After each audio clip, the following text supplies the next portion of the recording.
Un saludo muy cordial a John Sudarsky por esta iniciativa, al exconstituyente Fabio Villa, a la representante Ángela María, en fin, a todos y cada uno de ustedes.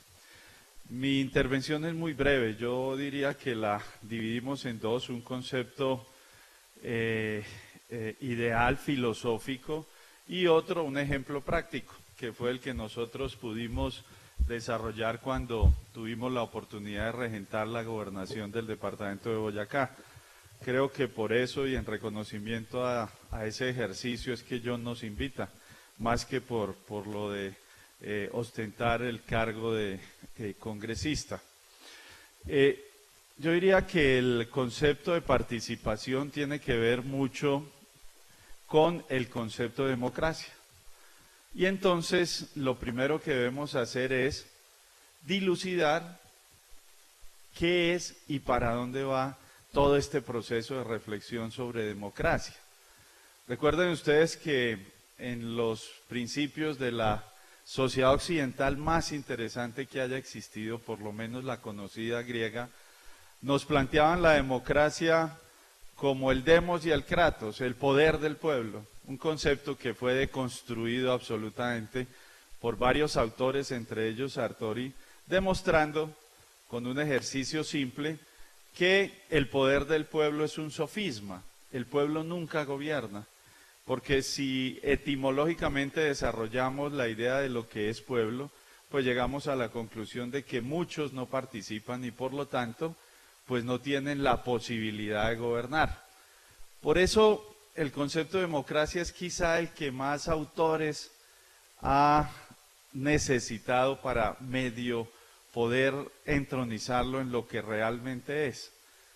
Robert Dahl, Norberto Bobbio, Giovanni Sartori, todos ellos han tratado de establecer qué es democracia, pero hay uno que a mí personalmente me llama la atención en los últimos tiempos y es Ronald Dworkin. Escribió un libro que se denomina La democracia posible y dice que la política en la contemporaneidad se ha dedicado únicamente a la controversia, como si la política fuera un ejercicio de contacto, de karate, de judo, y ha olvidado que la política, si bien es cierto, es un ejercicio de contradicción, lo debe hacer respecto a temas que de consenso se escojan y a través de una herramienta que es fundamental como es la argumentación. Ese es el ejercicio fundamental de la verdadera política. Y entonces dice, para definir el concepto de democracia, propongámonos unos temas fundamentales y propongámonos a través de qué lo vamos a hacer.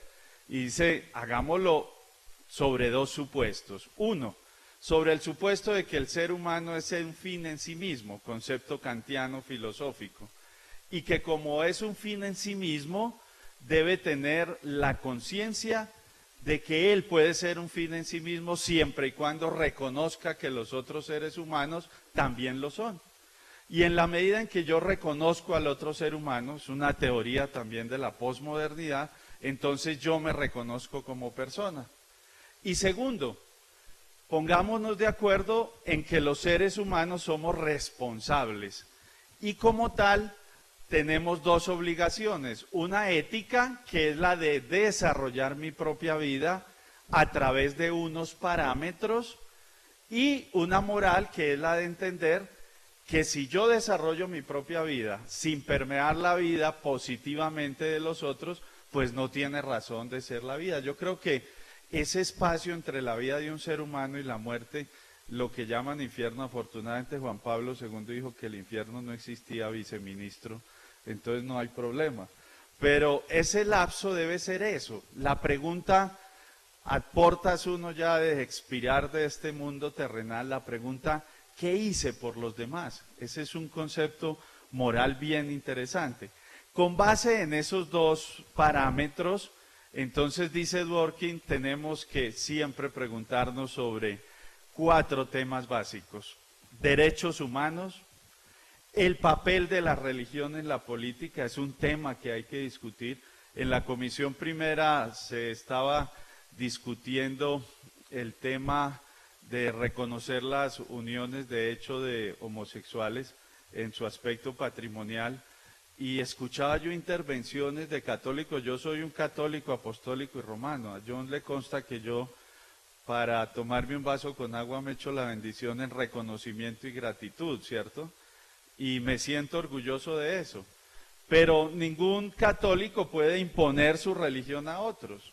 Por lo tanto, la política y las democracias deben estar casi que exentas en los estados laicos de esos principios y problemas religiosos. Y recuerdo que alguna vez en el partido estábamos discutiendo, no recuerdo, Angelita y John, sobre cómo iba a quedar una figura en el portal, y yo vi una iglesia y dije, no, a mí me parece que es bueno quitarle esa figura a la iglesia porque de pronto eso atenta contra otras convicciones religiosas. Y John, aterrado, me decía, pero usted cómo va a hacer quitar la iglesia, usted tan católico.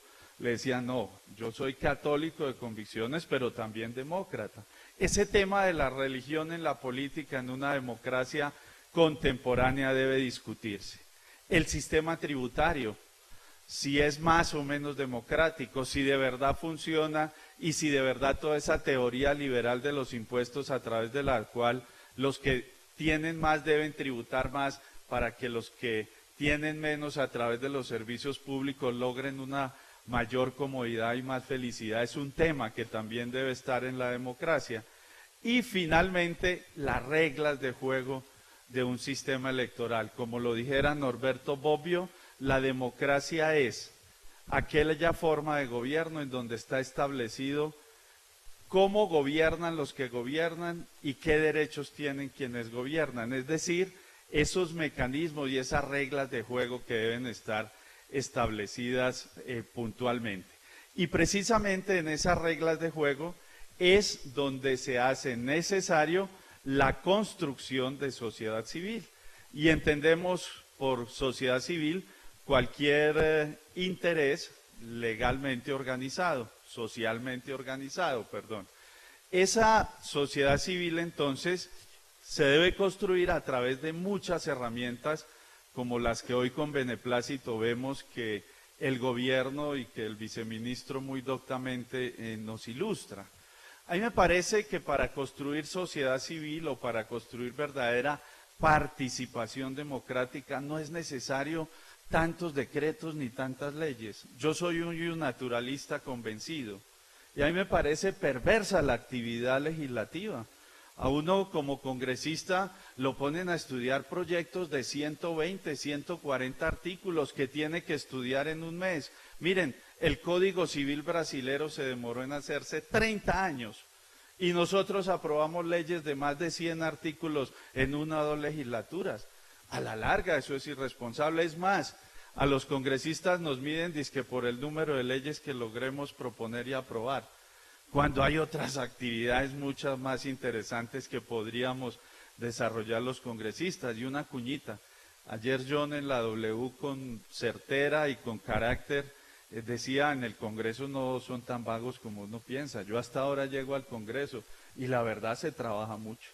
Yo estoy gratamente impresionado de ver cómo es el ritmo de un congresista, responsable, obviamente, pero pues funcionarios hay, responsables hay en el Poder Judicial, en el Ejecutivo, en todo lado, pero los responsables trabajamos mucho. Es decir, esta construcción de sociedad civil no necesita tanto de leyes y de decretos, sino necesita una voluntad, como también lo expresaba el viceministro, gubernamental, de construir nación y de construir Estado a través de procesos que tienen que ver con la educación y con cultura ciudadana. Por eso también nos place que el gobierno haya retomado ese principio y ese valor del Partido Verde, que es el de cultura ciudadana.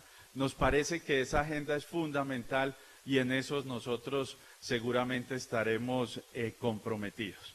La democracia, pues, es una forma de gobierno en construcción que no se agota, es un anhelo de los ciudadanos que creemos que la convivencia entre los seres humanos es fundamental y que para ello se hace necesario un sistema y por lo tanto, como es construcción, siempre debe estar alimentada de la participación de todos y cada uno de los ciudadanos. Por eso también es necesario que todos estos procesos se vuelvan autónomos, que las regiones tengan la capacidad de promover sus propios sistemas de participación. Es que en un estado tan centralista como es nuestro estado colombiano, es imposible desarrollar la iniciativa. Los estados centralistas tienen ese problema, y es que acaban con la genialidad de los territorios, desconocen la otredad, la alteridad, el pluralismo y las propias soluciones que se puedan dar desde otros sitios diferentes al centro. Y eso nos sucede mucho en Colombia, ¿no? Yo les cuento una experiencia como gobernante muy sencilla que suelo siempre colocar en conocimiento. Alguna vez tratamos de cambiar el horario de una escuelita de un páramo en donde los niños tenían que entrar a las 7:30 de la mañana y muchos de ellos tenían que caminar 2 y 3 horas con temperaturas de 3 y 4 grados bajo cero. Y entonces nos preguntábamos, pues, ¿por qué no pueden entrar a las 10 de la mañana? Que entren a las 10 de la mañana, no fue posible. Los horarios de las escuelas los tienen que hacer desde el Ministerio de Educación. Es decir, un centralismo tan excesivo, exacerbante, va a acabar con lo que hoy el mundo necesita, que es precisamente capacidad de iniciativa y de invención. Hasta ahí la práctica teórica. La parte práctica, pues, es simplemente una vivencia que tuvimos como gobernadores, y no se trata de destacar la labor de una persona, sino de un equipo de trabajo, en donde a través de un presupuesto participativo, a través del fortalecimiento de las juntas de acción comunal, presidente de la Confederación, nosotros logramos revivir cientos de juntas de acción comunal y darles empoderamiento a través de recuperarles algo que ellas perdieron, que usted, viceministro, muy inteligentemente expresaba, y fue la posibilidad de que ellas contraten con el Estado algunas obras que son importantes y que en manos de las acciones comunales siempre rinden más, como dicen las abuelitas. La otra actividad fue lo de los convites. Empezamos a construir vías, empezamos a construir vivienda a través de la asociatividad de personas. Y un caso paradigmático interesante como el de la vía hacia Choque Toca fue importante, en donde la gente nos ayudaba a colocar los filtros, a pavimentar carreteras, etcétera. Y lo otro fue la cultura del arraigo, la importancia de sentirse uno perteneciente a una región, independientemente de que pertenezcamos a una nación. Y un ejercicio muy interesante fue el ejercicio de veedurías juveniles a los recursos del CISBEN. Ese ejercicio mereció un premio que nos llevó a Washington a expresar y a contar esa experiencia. Por eso sería interesante, viceministro, que si ustedes van a trabajar en participación ciudadana, en lo que tiene que ver con el cuidado de los recursos de salud, pudiéramos retomar ese tema que se dio en Boyacá y que de verdad fue una experiencia interesante. En ese ejercicio recuperamos nosotros, controlando lo del CISBEN, alrededor de 450 millones de pesos, lo cual dentro de un presupuesto macro de país pues es muy poco, pero teniendo en cuenta el presupuesto de un departamento es mucho, y esa experiencia está ahí. Por lo demás, yo celebro de verdad, John, que estas convocatorias se hagan. Es importante entender que la construcción de Estado y de nación, discúlpenme que sea reiterativo, únicamente se da a través de una verdadera formación de sociedad civil, de un verdadero compromiso, en donde nosotros entendamos finalmente que la democracia, tal y como lo plantean muchos autores, tiene que ver con el concepto de deber del ciudadano. Nosotros no tenemos únicamente derechos, sino lo que es más, tenemos deberes. Y en el momento en que una sociedad entiende que tiene tantos deberes como derechos pueda igualmente poseer, en ese momento las sociedades se empiezan a desarrollar, y en ese momento empezamos sobre todo a ser mucho más personas, mucho más éticos y morales. Muchas gracias.